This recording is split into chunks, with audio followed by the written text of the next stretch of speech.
তো গাইস আজকে এখানে মায়ের মুখ এটাই ছিল আর মায়ের লুকটা অসাধারণ হয়েছিল, কিন্তু অনেকটা দূর থেকে ভিডিওটা করেছিলাম। এদিকে অনেক দর্শক এসেছিল বৃষ্টির পরেতেও।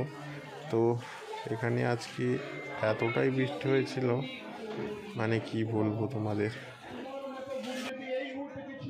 এখানে ছিল 16ই মার্চ মায়ের পুজো, আর 17ই মার্চ আছে আপনার এখানে কালকে যাত্রাপালা। তো সকল দর্শনার্থীকে জানাই, এই যাত্রা যদি কেউ দেখতে চাও কালকে এর মধ্যে চলে আসবে। কালকে 17 তারিখ গ্রামের ছেলেমেয়েরাই করবে এই যাত্রাপালা।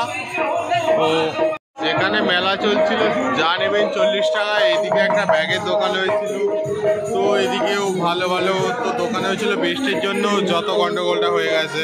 তো বন্ধুরা এখানে তো সেলফি নেওয়ার জন্য আপনার দারুণ মানিয়েছে ম্যাজিকের তো যে বারোয়ারি, অনেক দারুণ হয়েছে। এখানে যতজন আসছে সবাই সেলফি নিচ্ছে, আমাকে খুব ভালো লেগেছে। আপনাদের কিরম ভালো লেগেছে তো আমাকে জানাবে। এখানেতে যারা আছে খুব ভালো সেলফি নেওয়ার জন্য এখানেতে যে প্রোগ্রামটা তৈরি করেছে আমার দারুণ ভালো লেগেছে। যত ছেলে মেয়ে আসছে এখানেতেই ছবি নিচ্ছে।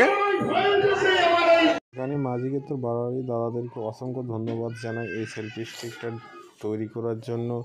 তো আমাকে তো দারুণ লেগেছে, আপনাদেরকে কীরকম লেগেছে আমাকে নিশ্চয়ই কমেন্টে জানাবে, বা ভিডিওটা ভালো লাগলে শেয়ার এবং লাইক করে দিও। এটা ছিল ম্যাজিকের তো বারোয়ারি। দাদারা সবাই অনেকটাই পরিশ্রম করে এখানেতে আজকে এই মণ্ডপটা সাজিয়ে তুলেছিল সেলফি স্টিকের, কিন্তু বৃষ্টির জন্য আজ অনেকই দর্শনার্থী এসেছিল, এখানেই সব ছবি উঠছিল। চলো বন্ধুরা দেখো ভিডিওটা।